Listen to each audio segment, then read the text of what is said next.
আসসালামু আলাইকুম রহমতুল্লাহ। ফ্যাক্টরি ভিজিটের সুবাদে আজকে নারায়ণগঞ্জে একটা জায়গায় আসছিলাম। তো ওইখানে একটা জায়গায় জুমার নামাজ আদায় করলাম। তো আমাদের সম্মানিত খতিব সাহেব উনি নফল নামাজ নিয়ে বয়ান করতেছিলেন, এমন সময় ঢুকলাম আর কি। তো উনি বললেন যে শেষ রাতের নামাজ, আরবিতে উনি উচ্চারণ করলেন, যতটুকু আমি বুঝতে পারলাম যে শেষ রাতের নামাজ নিয়ে কথা হচ্ছিল। তো বাংলাতে যখন উনি মুসল্লিদেরকে বুঝাই দিচ্ছিলেন তখন উনি বললেন যে তারাবি। শেষ রাতের নামাজ কথাটা আরবিতে সুস্পষ্টভাবে আমি যতটুকু আমি বুঝে আসছে যে বুঝতে পারলাম ওইটা শেষ রাতের নামাজই উল্লেখ করা আছে ওই হাদিসে। উনি একটা হাদিস মানে ব্যক্ত করছেন, ওই হাদিসের ভাষ্য অনুযায়ী ওইটা ছিল শেষ রাতের নামাজ। কিন্তু যখন উনি বাংলাতে বুঝাই দিচ্ছিলেন সবাইকে তখন তিনি যে শব্দটা নিলেন সেটা ছিল হলো তারাবি। এখন প্রশ্ন হচ্ছে যে তারাবি শব্দটার সাথে তো আরবি শব্দের কোনো মিল নাই। আরবি ওই শব্দটা স্পেসিফিক ছিল, আর তারাবি যে শব্দটা সেটা একটা ফার্সি শব্দ, এবং এই শব্দের সংমিশ্রণ ঘটছে প্রায় মধ্যযুগে। তো কেন ওনারা এরকম এখন সেন্সিটিভ বিষয়গুলো ওনারা আমাদের থেকে অবশ্যই বেশি জানেন। আমাদের অনেক ভাইয়েরা আছেন, যখন এই ধরনের বিষয় নিয়ে কথা বলি তখন তারা বলে হচ্ছে ফিতনা দাঁড়াইতেছে, মানে ফিতনা কেন তৈরি করা হচ্ছে, ফিতনাটা কে তৈরি করতেছে।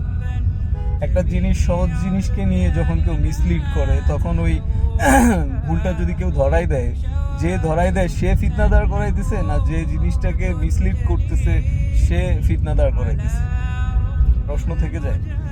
আমি এই ক্ষেত্রে একটা উদাহরণ দিতে পারি, সেটা হইতেছে আমরা যখন চলার পথে যখন চলি, আপনি দেখবেন দিনের বেলা যদি কেউ গাড়িতে লাইট জ্বালায় চলে, হ্যাঁ, মনে করেন আপনি দেখতেছেন দূর থেকে একজন মানুষ গাড়ির বাল্ব অন করে সে ড্রাইভ করতেছে, আপনি দূর থেকে তারে সিগন্যাল দিলেন, সে বুঝে গেল, সে দেখবেন যে আপনার লাইটটা বন্ধ করে নিল, কিন্তু সে আপনার পাল্টা প্রশ্ন করবে না যে তুই বেটা আমারে যে কইতেছস লাইট বন্ধ করতে, তুই কি গাড়ি চালাইতে জানোস।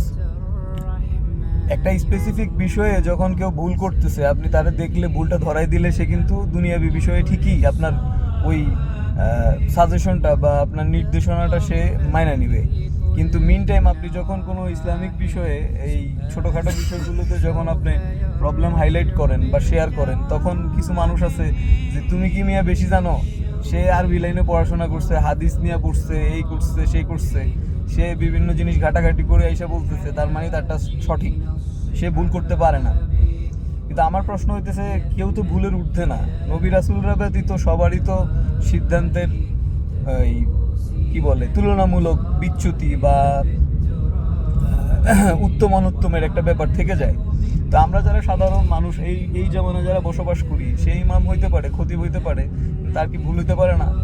এই ছোটোখাটো বিষয়গুলো নিয়ে যখন কখনো হাইলাইট করা হয়, এরকম আরও অনেক বিষয় আছে, অগণিত বিষয় আছে। যেমন লাস্ট এক জুমাতে আমি যেখানে জব করি, ওই জুমার নামাজ যিনি পড়ান খতিব সাহেব সম্মানিত, এবং আমি ওনাকে অন্যান্য অনেক বিষয়ে দেখা গেছে অনেক ওনার আলোচনা শুনি, ভালো লাগে। কিন্তু উনি বলতেছে যে রাসূল সাল্লাল্লাহু আলাইহি সাল্লাম তারাবির নামাজ সর্বনিম্ন 20 রাকাত পড়তেন। এই যে উনি যেভাবে বলছেন, এটা উনি এত গার্ডস নিয়ে বলছেন যে এটা প্রমাণ করে যে 20 রাকাতের নিচে তারাবির নামাজ, মানে যেটা প্রচলিত আছে, 20 রাকাতের নিচে কখনো রাসূল সাল্লাল্লাহু আলাইহি সাল্লাম পড়েন নাই। প্রথমত প্রশ্ন আসতে পারে যে তারাবির নামাজই তো ইসলামে, তারাবি এই শব্দটাই কোথাও নাই। দ্বিতীয়ত কায়ামুল লাইল যেটা আছে, হ্যাঁ, বা শেষ রাতের নামাজ যেটা বলা হয়েছে, এটা তো রাসূল সাল্লাল্লাহু আলাইহি সাল্লাম সারা জীবনই পড়ছেন। এটা শুধু রোজার সময় পড়ছেন ব্যাপারটা এমন না, ওনার সারা জীবনেই এই নামাজ আছে। রোজার সময় উনি আরো দীর্ঘ নামাজ পড়ছেন এবং আরো সিদ্ধাতের সাথে নামাজটা পড়ছেন। ঠিক আছে, তো যাই হোক, আমরা এই ছোটোখাটো বিষয় নিয়ে হাইলাইট করলে বিরক্ত হওয়ার কিছু নাই। ইসলাম প্র্যাকটিক্যাল একটা রিলিজিয়ন, এটা আপনার সবারই দরকার আছে, সবারই এইগুলা নিয়ে অ্যানালাইসিসের প্রয়োজন আছে। আপনি কেউ যদি প্রশ্ন তোলে, প্রাসঙ্গিক প্রশ্ন আর সমালোচনা নেতিবাচক, মানে সমালোচনা করার জন্য স্বার্থেই শুধু যদি কেউ নেতিবাচক সমালোচনা করে সেটাও বোঝা যায়, আর জানানোর জন্য যদি প্রশ্ন হয় তাহলে সেটাও কিন্তু বোঝা যায়। ঠিক আছে, তো এটারে কনস্ট্রাকটিভ ওয়েতে নেওয়া উচিত। এবং সবার মধ্যে ওই সহনশীলতাও থাকা উচিত। মিম্বারে বসলেই যদি আমার মধ্যে ওই ভাব চলে আসে যে আমি সব কিছু জানি, সব জানতা, তাইলে তো আর কিছু করার থাকে না, বলার থাকে না। সবারই জান্নাতে যাইতে হবে, সবার জন্যই চ্যালেঞ্জ আছে। যে মিম্বারে বসছেন ওনার জন্য চ্যালেঞ্জ না, এই ব্যাপারটা এমন না। আমার জন্য এক্সট্রা চ্যালেঞ্জ এটা যে আমি এই দিনের ইলম ওইভাবে প্রাতিষ্ঠানিক ইলম নিতে পারি নাই। বাট চ্যালেঞ্জ কারোর জন্যই কম না, প্রত্যেকের জন্যই তার জায়গা অনুযায়ী চ্যালেঞ্জ আছে। আমাকে আমার অবস্থান অনুযায়ী, সার্কামস্ট্যান্সেস অনুযায়ী আল্লাহ প্রশ্ন করবেন। আল্লাহ আমাকে অপ্রাসঙ্গিক কোনো প্রশ্ন করবেন না, এরকম প্রত্যেককেই তার প্রসঙ্গক্রমেই প্রশ্ন করা হবে। সো সবারই প্রিপারেশন নেওয়া উচিত। আর ছোটোখাটো বিষয় বললে ওইটারে অ্যাভয়েড করার কিছু নেই, ফিতনা মনে করে এটারে এই যার তার কাঁধে চড়াই দেওয়ার কিছু নেই। আমরা যারা মুসল্লি আছি তারা মনে করি যে ইমাম সাহেব বলছেন তো সব লায়াবিলিটিস তার, আমার আর চেক করার দরকার নেই।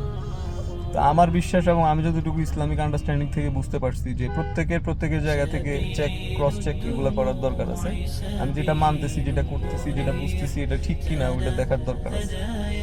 তো আমি সবারই অনুরোধ করব যে এই বিষয়গুলো নিয়ে একটু সচেতন থাকা উচিত। আরও অনেক মাসলা মাসাইল আছে, সেন্সিটিভ আছে। এটা একটু কম সেন্সিটিভ অনেকে মনে করতে পারে, এটা যার যার ব্যক্তিগত ব্যাপার। বাট প্রত্যেকটা বিষয়ই আমার কাছে যথেষ্ট সেন্সিটিভ, ইসলামিক যে যে বিষয়গুলো আছে। তো আমি কতটুকু মানতে পারলাম কি পারলাম না সেটা সেকেন্ডারি, বাট প্রায়োরিটি হচ্ছে যে আমি জিনিসটা অ্যাকচুয়ালি জানি কিনা, অ্যাকচুয়াল কিনা, আমি যেটা জানি ওইটা আগে চেক করা উচিত, তারপর সেটাকে যথাযথভাবে পালন করা উচিত। এটাই আমার মোটো। তো এটাই বলার ছিল আর কি, ছোট্ট একটা বিষয়। বাট মেসেজটা আমার কাছে মনে হচ্ছে ইম্পর্টেন্ট, এই জন্য শেয়ার করলাম। ধন্যবাদ। আসসালামু আলাইকুম।